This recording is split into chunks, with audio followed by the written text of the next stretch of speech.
गया। बंधुओं, समस्त ब्रजवासियों को प्रणाम करके कालिया नाग रमणीक द्वीप चला गया। बंधुओं, भगवान शुकाचार्य सुखदेव जी महाराज कालिया नाग का कैसे भगवान नाथे हैं यह कथा परीक्षित जी महाराज को सुनाए। एक समय बंधुओं, हेमंत मास के महीना में वृंदावन की जितनी गोपियां थी भगवान कृष्ण को पति रूप में प्राप्त करने के लिए कात्यायनी माता का पूजन करती थी, लेकिन उनका पूजन करने की विधि गलत थी। क्या? निर्वस्त्र होकर के स्नान करती कहाँ? यमुना में। और कात्यायनी माता का पूजन करती और क्या कहती? कात्यायनी महामाये महायोगिन्यधीश्वरी नंद गोपसुतं देवीं पतिं मे कुरुते नमः। हे माँ, नंद गोप का जो पुत्र है ना कृष्ण, वो मुझे पति रूप में प्राप्त हो, ऐसा कात्यायनी माता से वरदान मांगती थी। भगवान सोचे कि देखो तो सही, ये पूजन करती है, मुझे पति रूप में चाहती है, कोई दिक्कत नहीं, लेकिन इनका नियम गलत है। बंधुओं, भगवान कृष्ण एक दिन जाके समझाए। क्या समझाए? कि हे देवियों, तुम सब मुझको पति रूप में प्राप्त करने के लिए कात्यायनी माता का पूजन करती हो, बिल्कुल सही बात है, लेकिन तुम्हारा नियम गलत है। निर्वस्त्र होकर के जो स्नान करती हो गलत है, गलत बात है। बंधुओं, गोपियां कहते हैं बड़े आए पंडित जी बनने वाले, अरे हम 4 बजे भोर में नहाते हैं, कौन देख सकता है? बंधुओं, परिणाम क्या हुआ? भगवान श्री कृष्ण अर्धरात्रि में गए और गोपियों का वस्त्र हरण किए। बंधुओं, चीर हरण के माध्यम से भगवान शिक्षा दिए और उन सबको आश्वासन दिए कि शरद पूर्णिमा की पावन रात्रि में हम आप सबके साथ में महाराज करेंगे। बंधुओं, वचन दिए। शुकाचार्य सुखदेव जी महाराज कहते हैं कि हे परीक्षित, धीरे धीरे भगवान सुंदर सुंदर लीलाओं को कर समस्त ब्रजवासियों को सुख प्रदान कर रहे हैं। 2 बार वृंदावन में आग लगी, 2 बार भगवान अग्नि पान करके समस्त ब्रजवासियों की रक्षा की। आज दीपावली का पावन उत्सव चल रहा है। साल में ब्रजवासी लोग, बंधुओं, इस कथा की अंतिम प्रसंग गोवर्धन पूजा, बस 10 मिनट की कथा है, बड़े ही श्रद्धा के साथ आप सुने कैसे भगवान गिरधारी बने और 7 कोस के गिरिराज पर्वत को अपने बाएं हाथ की कनिष्ठा अंगुली में कैसे भगवान धारण किए। बड़ा ही सुंदर प्रसंग है, इनको आप श्रवण करके अपने अपने घर को प्रस्थान करेंगे। सुखदेव जी महाराज कहते हैं परीक्षित, आज दीपावली का पावन दिन था। साल में ब्रजवासी लोग एक बार इंद्र महाराज की पूजा बड़े धूमधाम से करते थे। 56 प्रकार का व्यंजन बनता था, भोग लगता था किनको? इंद्र महाराज को।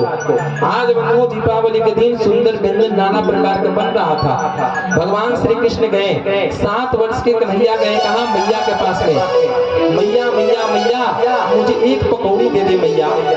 मैया के पास में जाकर के हम चल गए, मैया मुझे एक पकौड़ी दे दे। मैया कहते लाला दूर रह, ये भगवान को भोग लगने के लिए प्रसाद बन रहा है। हम लोग साल में एक बार इंद्र महाराज की पूजा करते हैं, उन्हीं के लिए भोग बन रहा है लाला। जब जय जय को भोग लग जाएगा तब तो मिलेगा तुम्हें प्रसाद। बंधुओं, भगवान श्री कृष्ण मचल गए कि मैया मुझे पकौड़ी दे दे, लेकिन बंधु मैया नहीं दी, मना कर दी। कन्हैया तू जितना जल्दी हो सके यहाँ से भग जा। रोती हुई कन्हैया कहाँ पहुंचे? नंद बाबा के पास में। जब गौशाला में गए तो सारे ब्रजवासी गोप ग्वाल हजारों मन तेल, जौ, हवन सामग्री पूजन एकत्रित कर रहे हैं। गए हैं जाकर के क्या बोले कि बाबा ये बताओ, मैया के पास में मैं गया, एक पकौड़ी मांगा बाबा, मैया ने मना कर दी। देखो बाबा, मैया कितनी निष्ठुर है। बाबा समझाए कि बेटा कन्हैया लाला, हम ब्रजवासी लोग साल में एक बार इंद्र महाराज की पूजा करते हैं। पर्जन्यो भगवान इंद्र मेघास्तस्यात्ममूर्तया तेभिर्वसन्ति भूतानां प्रीणनं जीवनं पयः।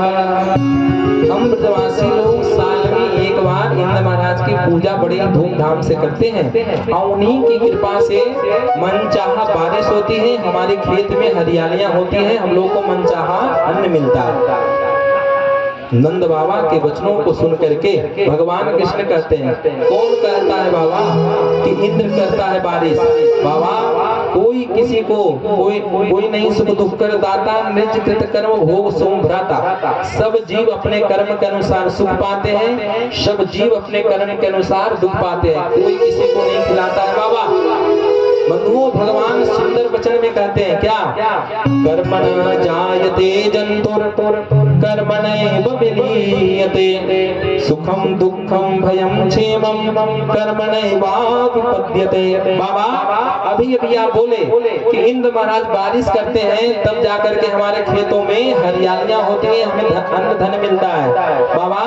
लेकिन मैं तो ये कहता हूँ कि इंद्र नाम का कोई देवता ही नहीं होता है, इंद्र एक पद है। बोले कि बाबा मैं तो ये कहता हूँ कि इंद्र नाम का कोई देवता ही नहीं होता है, और आप जो कर्म करते हैं ना बाबा, उसी के परिणाम स्वरूप आपको अन्न धन मिलता है। कर्मणा जायते जंतुर कर्मणैव विलीयते। बंधुओं, मनुष्य जब इस पृथ्वी पर कर्म करता है, मेहनत करता है, परिश्रम करता है, धर्म का आचरण करता है ना, तो बंधुओं उसका दुर्भाग्य भी भाग में बदल जाता है और धीरे धीरे वो संपन्न हो जाता है कर्म के सहारे। और संसार में कोई नहीं किसी को सुख देता है, न कोई किसी को दुख देता है। भगवान बंधुओं सुख दुख से परे हैं। ऐसा भी नहीं सोचना चाहिए कि हम भगवान के मंदिर में जाकर 4 बार घंटी बजाएंगे, 2 घंटा बैठकर हनुमान चालीसा का पाठ करेंगे तो भगवान हमको सुखी कर देंगे। नहीं, आप अपने कर्म के अनुसार सुख दुख पाते हो। रही बात मंदिर जाने की, तो बंधुओं मंदिर जाना आपका धर्म है, आपका कर्तव्य है। जैसे पुत्र का कर्तव्य है पिताजी की सेवा करना, माँ का सेवा करना, धरती माता की सेवा करना, मंदिर जाना मेरा धर्म है, मेरा कर्तव्य है। बंधुओं मंदिर में जाओगे तो भगवान की कृपा अनुग्रह होगी और उसके परिणाम स्वरूप आप दुख में भी रहोगे ना तो सुख जैसा अनुभव होगा। जैसे अभी क्या है, गर्मी का समय भी लग रहा है ना, अभी यहाँ पर आप कूलर लगा देंगे तो गर्मी का प्रभाव कम हो जाएगा। क्यों? क्योंकि बंधुओं जैसे भगवान की छत्र छाया में जीव जाता है ना, तो बंधुओं जो ताप होता है वो ताप समाप्त हो जाता है। दुख भी बंधुओं सुख की अनुभूति जैसा लगने लगती है। तब जो भगवान का अनुग्रह हो जाएगी तब। इसीलिए नंद बाबा को समझाए कि बाबा इंद्र नाम का तो कोई देवता ही नहीं होता है, आप इंद्र की जो पूजा इतने वर्षों से कर रहे हैं, कभी आपके मन में यही इच्छा नहीं हुई कि गिरिराज महाराज की पूजा करें? बाबा हमारे प्रत्यक्ष देवता है गोवर्धन नाथ गिरिराज महाराज, उन्हीं की तलहटी में हमारी गौ माताएं चारा चरती है, उन्हीं की कृपा से हम लोग बाबा जीवित हैं। हमारे प्रत्यक्ष देवता है गिरिराज महाराज, उनकी अगर एक बार पूजा अगर आप करें बाबा तो गिरिराज महाराज आपको प्रत्यक्ष दर्शन देंगे, आपको दी हुई भोग को स्वीकार करेंगे। क्या आपके दी हुई भोग को कभी इंद्र प्रकट होकर के स्वीकार किए हैं क्या? वे इंद्र तो प्रकट होकर के स्वीकार नहीं किए बाबा। फिर क्या? बंधुओं सारे ब्रजवासियों के मति को भगवान पलट दिए। जब भगवान कृष्ण भगवान नंद बाबा के साथ में जितने ग्वाल बाल थे, जितने ब्रजवासी थे, सब एक स्वर में कहे बाबा मेरे कन्हैया देखने में छोटा अवश्य है लेकिन गुणों का खजाना है। एक बार इसके कहने से अगर हम लोग गिरिराज महाराज की पूजा करें तो क्या आपत्ति है?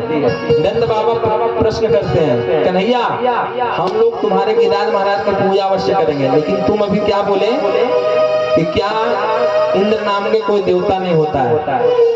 तुम बोले कि क्या आपके इंद्र देवता प्रकट होकर भोग स्वीकार करते हैं?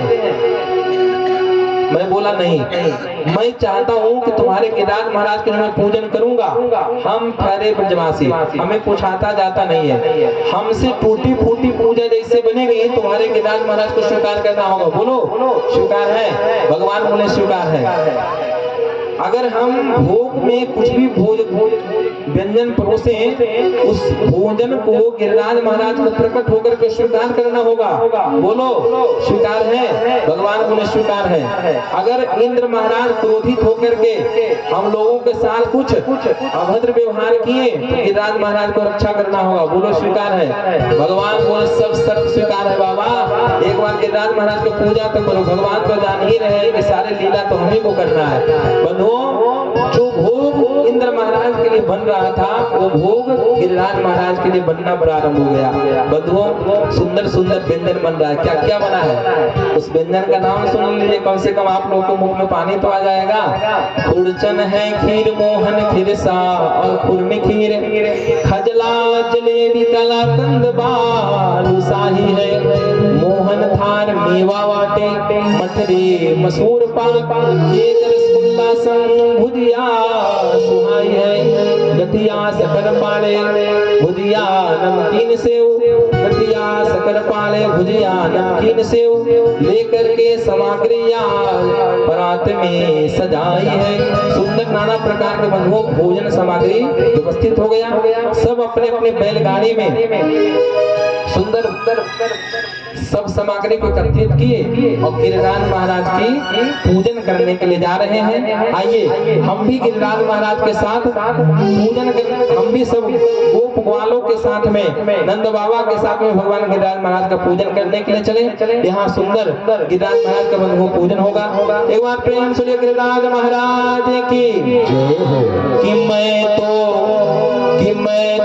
गोवर्धन को जाऊं मेरे वीर नाय माने मेरो मनवा, मैं तो गोवर्धन को जाऊं मेरे वीर नहीं माने मेरो मनवा, मैं तो गोवर्धन को जाऊं मेरे वीर नहीं माने मेरो मनवा, मैं तो गोवर्धन को जाऊं मेरे वीर नहीं माने मेरो मनवा, नहीं माने मेरो मनवा सखी रे, नहीं माने मेरो मनवा, नहीं माने मेरो मनवा सखी रे, नहीं माने मेरो मनवा, नहीं माने मेरो मनवा सखी रे, नहीं माने मेरो मनवा, नहीं माने मेरो मनवा सखी रे, नहीं माने मेरो मनवा, मैं तो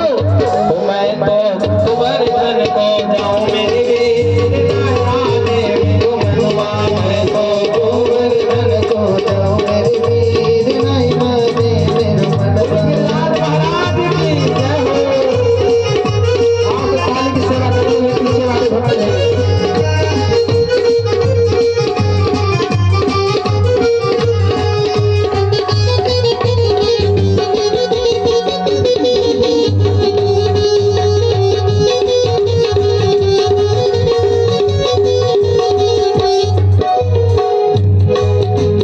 नहीं माने मेरो मनवा सखी रे, नहीं माने मेरो कनुआ, नहीं माने मेरो मनवा सखी रे, नहीं माने मेरो मनवा, नहीं माने मेरो मनवा सखी रे, नहीं माने मेरो कनुआ, नहीं माने मेरो मनवा सखी रे, नहीं माने मेरो मनवा। मैं तो गोवर्धन को जाऊं मेरे वीर नहीं माने मेरो मनवा, मैं तो गोवर्धन को जाऊं मेरे वीर नहीं माने मेरो मनवा।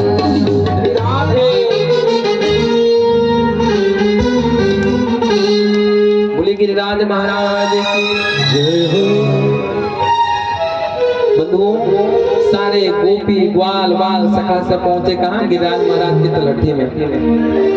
नंद बाबा कहते हैं कन्हैया बताओ गिरिराज महाराज का पूजन कैसे होता है? बंधुओं नंद बाबा के वचनों को सुनकर भगवान कहते हैं कि महाराज नंद बाबा हम पंडित जी थोड़ी हैं जो बताएंगे आपको शामिल मुनि, उनसे पूछिए। बंधुओं सर्वप्रथम बोले कि गंगा जल से स्नान कराइए, यमुना जल से। सुबह से लेकर के सारे ब्रजवासी यमुना जी में जाते स्नान कराने। कहाँ? यमुना जी जाते जल लाने के लिए, और यमुना जी में जाकर के बंधुओं जल भर करके लाते, और जल भर कर स्नान कराते। कहाँ? गिरिराज महाराज में। और गिरिराज महाराज कोई शालिग्राम जी तो है नहीं कि बंधुओं एक लोटा गंगा जल में एक लोटा यमुना जल में स्नान हो जाएगा। 7 कोस के बड़ा पर्वत और उनका स्नान करना है। सुबह से शाम हो गया, सारे ब्रजवासी कमर पकड़ के बैठ गए, कन्हैया तेरे गिरिराज महाराज कोई शालिग्राम तो है नहीं कि एक लोटा गंगा जल में स्नान हो जाएगा। हम लोग सुबह से शाम हो गया, गिरिराज महाराज को अभी तक नख भी गीला नहीं हुआ। एक कन्हैया कैसी पूजा है तुम्हारे गिरिराज महाराज का? बोले कि अब मैं क्या करूं, सबसे पहले स्नान कराया जाता है पूजन में। तुम्हारे मन में क्या है बोलो। तो मैं तो ये चाहता हूँ कि यही यमुना मैया प्रकट हो जाए, हम लोग यहीं से स्नान करा दें। ठीक है, तुम सब आंख बंद करो। और जैसे ही बंधुओं सारे ब्रजवासी आंख बंद किए कि भगवान कृष्ण अपने मन से ही मानसी गंगा को प्रकट कर दिए। एक बार प्रेम से मानसी गंगा महारानी की बोले। ब्रजवासी को स्नान कराओ, सारे ब्रजवासी बंधुओं कोई लोटा से कोई बाल्टी से स्नान कराना प्रारंभ किए। गिरिराज महाराज का स्नान हुआ, वस्त्र पहनाया गया, चंदन लगाया गया, पुष्प की माला पहनाया गया, धूप दीप दिखाया गया, 56 प्रकार के व्यंजन सजा दिए और जयकारा लगाए। एक बार प्रेम से गिरिराज महाराज की जय हो। कहते हैं नंद बाबा बोले कन्हैया पूजन संपन्न हो गई, तुम वचन दिए थे कि राज महाराज को प्रकट होकर भोग लगाना होगा, क्या हुआ बाबा? पूजन हो गई क्या? हो तो गई, कुछ बचा नहीं है? कुछ तो नहीं बचा बाबा, परिक्रमा बचा है। परिक्रमा जब तक परिक्रमा नहीं होता है तब तक पूजा पूर्ण नहीं मानी जाती है। कैसा परिक्रमा? 7 कोस के बड़े गिरिराज महाराज का परिक्रमा लगाओ, तब भगवान प्रसन्न होंगे। बंधुओं क्या होता है परिक्रमा लगाने से? बंधुओं तेरो सब संकट मिट जाए, तू पूजा कर मेरे गिरवर की, तेरो जन्म मरण छूट जाए, तू परिक्रमा कर मेरे गिरवर की। बंधुओं आज भी वृंदावन का एक प्रभाव है कि जो भी जीव, जो भी मनुष्य उस गिरिराज महाराज के पर्वत का 21 किलोमीटर के पर्वत का परिक्रमा कर लेता है, उसको साक्षात वैकुंठ के परिक्रमा का फल मिलता है। इस कलयुग में बंधुओं बड़े से बड़े सेठ महात्मा जो 10 डेग पैदल नहीं चलते, वो भी 21 किलोमीटर का परिक्रमा लगाते हैं। 21 किलोमीटर। और बंधुओं आज वृंदावन में आज एकादशी का दिन था, आज इतनी भीड़ थी वृंदावन में, लाइव मोबाइल के माध्यम से हम लोग दर्शन कर रहे थे। इतनी भीड़ है कि आप वृंदावन में जब घुसेंगे ना तो आपका पैर इतना अबीर गुलाल में घुस जाएगा, इतना एक कमर इतना। बंधुओं वृंदावन में गुलाल उड़ाया जाता है होली के समय में, और लोग परिक्रमा लगाते हैं एकादशी के दिन और पूर्णिमा के दिन। होली के दिन इतनी परिक्रमा लगती है बंधुओं कि कम से कम लाखों लोग परिक्रमा लगाते हैं। तो मेरा बस निवेदन ये है आप सबसे कि जब भी आपको मौका मिले श्री धाम वृंदावन अवश्य जाइए और गिरिराज महाराज की परिक्रमा अवश्य लगाइए। परिक्रमा लगाने से बंधुओं आपका सारा संकट खत्म हो जाएगा। ब्रजवासी लोग सब परिक्रमा लगाएं, परिक्रमा भई पूर्ण और जयकारा लगाएं। बोले गिरिराज महाराज के जय। बंधुओं नन्हे से कन्हैया एक रूप से पहुंच गए पर्वत पर और पहुंच करके 4 भुजा को धारण कर लिए। आप ही पूजे आप पूजा भाई, एक रूप से पुजारी बन के कन्हैया खड़े हैं कहा नंद बाबा के साथ, और एक रूप से गिरिराज पर्वत पर प्रकट हो गए। लाओ ब्रजवासियों भोग, लाओ ब्रजवासियों भोग, मैं तुम्हारी पूजा से प्रसन्न हूँ। अब तो बंधु सारे ब्रजवासी को रबड़ी दे रहा है, कोई मलाई दे रहा है, कोई मालपुआ दे रहा है। और भगवान कृष्ण क्या कर रहे हैं? चारों हाथों से बंधुओं पाए जा रहे हैं, पाए जा रहे हैं। मधुमंगल कहता है कन्हैया, जो नीचे कन्हैया थे ना, मधुमंगल कहते कन्हैया तेरा भगवान 10-20 दिन के भूखे थे क्या? अरे 2 हाथ से पाएंगे तो हम लोग छीन थोड़ी लेंगे। अरे तुम लोग बड़े भोले हो, जहाँ प्रेम से और भाव से भोग लगाई जाती है ना, भगवान वैसे ही भोग लगाते हैं भाव के साथ में। बंधु सारे ब्रजवासी लोग प्रसन्न हैं, प्रमुदित हैं। भगवान रबड़ी खा रहे हैं, मालपुआ खा रहे हैं। जैसे बंधु भगवान खीर पी रहे थे, इंद्र महाराज के द्वार पर पहुंच गए कौन? नारद जी। नारद जी जाके कहते हैं महाराज बस बस बस बस बैठे रहो महाराज, आप यहाँ चमड़ डुलाते रहो, आपको बरसों से हो रही पूजा, 7 वर्ष का कन्हैया आप ही पूजे, आप पूजावे, अपने पुजारी बन के पूजा कर रहा है और 4 भुजा धारण करके आपके बनाए हुए भोजनों को सबको पा रहा है। इंद्र की गुस्सा का ठिकाना नहीं रहा, इंद्र क्रोधित हो गया। इंद्र कहता है कृष्ण की इतनी हिम्मत कि हमारी पूजा रोक दे। गणम सांवर्तकम नाम मेघा नाम शांति कारणम, सांवर्तक नाम के मेघमालाओं का आदेश दिया, हे मेघमालाओं उस ब्रजमंडल में ऐसी बारिश करो कि एक भी घर सुरक्षित नहीं रहना चाहिए। अब तो बंधु लाल पीला हरा गुलाबी तर तर करके बारिश प्रारंभ हो गया। गिरिराज महाराज कहते हैं कि अच्छा मिष्टान में नमक का काम किया इंद्र ने, मैं तो कितना भाव से खीर पी रहा था, सारा धूमिल कर दिया। बंधु इतनी बारिश, भयंकर बारिश हुई, इस सब ब्रजवासी इधर उधर भागने लगे, चारों तरफ हाहाकार मच गया। सब कन्हैया से कन्हैया कन्हैया बचाओ, कन्हैया बचाओ कन्हैया। भगवान कहते हैं चिंता क्यों करते हो, गिरिराज महाराज को पुकारो ना, वो गिरिराज महाराज सबकी भला करते हैं, सबकी रक्षा करेंगे। सारे ब्रजवासी बंधुओं अपने आप को भूल गए और तन्मयता के साथ आंख बंद करके गिरिराज महाराज को पुकार रहे हैं। हम भी पुकारें एक बार प्रेम से गिरिराज महाराज की, गिरिराज